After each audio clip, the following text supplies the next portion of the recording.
शुक्र और चंद्र की अगर युति है आपके सप्तम भाव में, तो आपका जीवन साथी कैसा हो सकता है? मैरिज आपकी कैसी चल सकती है? मैरिज होने के बाद आप कितने ज़्यादा खुश रहेंगे या सैटिस्फाई रहेंगे अपने पार्टनर से? तो शुक्र और चंद्र की युति अगर आपके सप्तम भाव में बन रही है, तो ये पूरी पॉसिबिलिटी है कि आपका जीवन साथी बहुत ही अट्रैक्टिव होगा और वो काफ़ी क्रिएटिव होगा। अब यहाँ ये डिपेंड करता है कि शुक्र और चंद्र दोनों कैसी स्थिति में हैं। देखिए, शुक्र और चंद्र दोनों ही अत्यंत शुभ ग्रह हैं, तो इन पर अगर कोई भी ग्रह का प्रभाव पड़ेगा, तो वो प्रभाव यहाँ काफ़ी मैटर करेगा। क्योंकि चंद्रमा तो किसी भी ग्रह से बहुत ही तेज़ी से प्रभावित होने वाले ग्रह हैं, जबकि शुक्र के साथ भी ऐसा ज़रूर होगा। शुक्र अगर यहाँ राहु से, मंगल से प्रभावित हैं, तो आपके मैरिड लाइफ में डिस्टर्बेंस आना तय है। यहाँ पे लेकिन आपका जो पार्टनर है, कहीं न कहीं वो धन और लग्ज़री के मामलों में आपको काफ़ी सपोर्ट कर सकता है। आपकी मदर के साथ आपके पार्टनर का जो रिश्ता है, वहाँ आपको थोड़ा ज़्यादा ध्यान देना होगा अगर यहाँ कोई भी बैड इफ़ेक्ट है तो। क्योंकि फिर आपकी मदर के साथ आपके पार्टनर के उतने अच्छे रिश्ते नहीं देखे जाते कभी-कभी। आपके चार्ट में शुक्र और चंद्रमा जिन-जिन भावों के स्वामी हैं, जिन 3 भावों के स्वामी टोटल ये बन रहे हैं, उनमें आपका जीवन साथी आपको काफ़ी सपोर्ट करेगा, उन रिश्तों के लिए भी और उन कार्यों के लिए भी। अब सप्तम में ये कंजंक्शन है तो लोग आपको काफ़ी अच्छे से जज करेंगे, लेकिन ज़्यादातर इसका जो इफ़ेक्ट दिखेगा वो आपके पार्टनर पर ही आपको दिखेगा। हालाँकि आपके लगन को भी ये दोनों ही ग्रह प्रभावित कर रहे हैं क्योंकि ये दृष्टि डाल रहे हैं लगन पर। तो अब लगन में बैठा हुआ ग्रह भी आपके लिए उतना ही इम्पोर्टेंट होगा और ये कौन से राशि में यहाँ बैठे हैं, ये सबसे ज़्यादा इम्पोर्टेंट है। क्योंकि आपका जो जीवन साथी आएगा, वो आपकी बहुत ज़्यादा केयर करने वाला हो सकता है। वो आपका हर वक़्त ख़्याल रखने वाला हो सकता है। लेकिन यहाँ पर अब आपके ही चार्ट में क्योंकि शुक्र-चंद्र का युति है, तो आपके लिए ही कुछ ऐसे चांसेस भी डेवलप हो सकते हैं, अगर यहाँ कोई बैड इफ़ेक्ट हो, तो आप किसी अदर रिलेशनशिप की तरफ जा सकते हैं। यहाँ पे मोस्टली या तो अगर शुक्र रेट्रोग्रेड कंडीशन में होंगे या मंगल का प्रभाव या राहु जैसे ग्रह का प्रभाव होगा या केतु जैसे ग्रह का प्रभाव होगा, तब इसकी संभावना सबसे ज़्यादा है। लेकिन अगर मान लेते हैं, यहाँ पे आपको सबसे पहले शुक्र को देखना होगा। शुक्र जितनी अच्छी स्थिति में यहाँ होंगे, आपकी मैरिड लाइफ उतनी अच्छी स्थिति में होने के चांसेज़ हैं। तो अब आपका पार्टनर आपका बहुत ज़्यादा साथ निभाने वाला हो सकता है।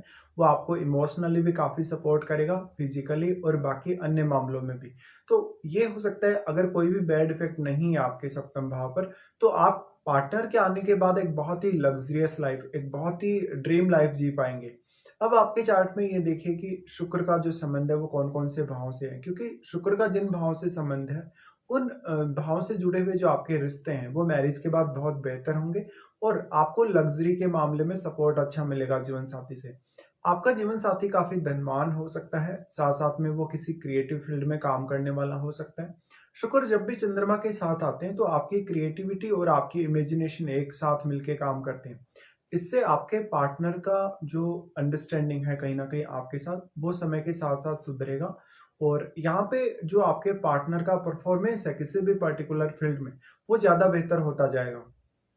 अब क्योंकि चंद्रमा साथ है, चंद्रमा साथ होने से यहाँ अगर या तो कोई भी प्लैनेट साथ बैठा है, तो वो यहाँ चंद्रमा को सबसे ज़्यादा प्रभावित करेगा। और अगर मान लो शुक्र का ही कोई मित्र ग्रह यहाँ बैठा हो, तो उसका प्रभाव चंद्रमा पर पड़ना तय है। भले ही अगर यहाँ शनि भी बैठे हैं, तो चंद्रमा पर उनका नेगेटिव इफ़ेक्ट ज़रूर पड़ेगा, भले ही शुक्र के लिए यहाँ शनि का बैठना अच्छा हो। तो इस तरीके से आपको विचार करना होगा। अब सबसे ज़्यादा इम्पोर्टेंट आपके लिए है आपका सप्तमेश। तो सप्तमेश आपका कैसे स्थिति में है? क्या सप्तमेश का संबंध आपके 11th हाउस से है? क्या सप्तमेश का संबंध आपके 2nd हाउस से है या आपके इवन 5th हाउस से है? तो आपकी मैरिड लाइफ बहुत ज़्यादा बेहतर होने के चांसेस हैं। आपका जो सप्तमेश होगा, इनमें से किसी न किसी का मित्र ज़रूर हो सकता है। अगर वो शुक्र का मित्र हो, तो ज़्यादा अच्छा रहेगा। अब आपको देखना होगा कि शुक्र और यहाँ चंद्रमा दोनों आपस में कितने ज़्यादा क्लोज हैं।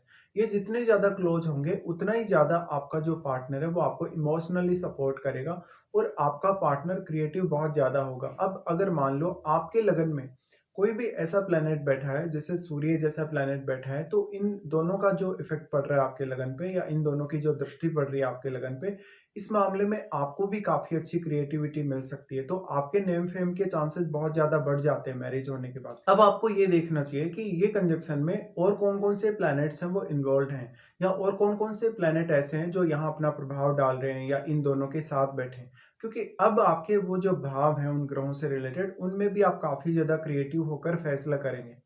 तो यहाँ पे जो चंद्र और शुक्र का कंजंक्शन बना है आपके चार्ट में, पार्टनर आपके लिए बहुत ज़्यादा सपोर्टिव होगा और वो नेचुरली बहुत ज़्यादा परफेक्ट होगा आपके लिए। ऐसे में आपका पार्टनर पर्सनैलिटी वाइज़ अपनी बातों से, अपने टैलेंट से आपको काफ़ी प्रभावित कर पाएगा और आपकी लाइफ में वो एक अच्छी वैल्यू ऐड कर पाएगा। शुक्र चंद्र का युति है तो आप अपने पार्टनर के साथ कोई भी शुक्र से रिलेटेड बिज़नेस भी स्टार्ट कर सकते हैं मैरिज होने के बाद।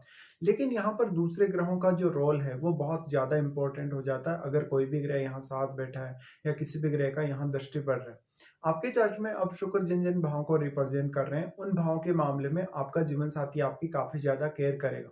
तो ये सारे के सारे इफ़ेक्ट्स आपको देखने को मिलेंगे इन दोनों के कंजंक्शन में आपके सप्तम भाव में होते हुए।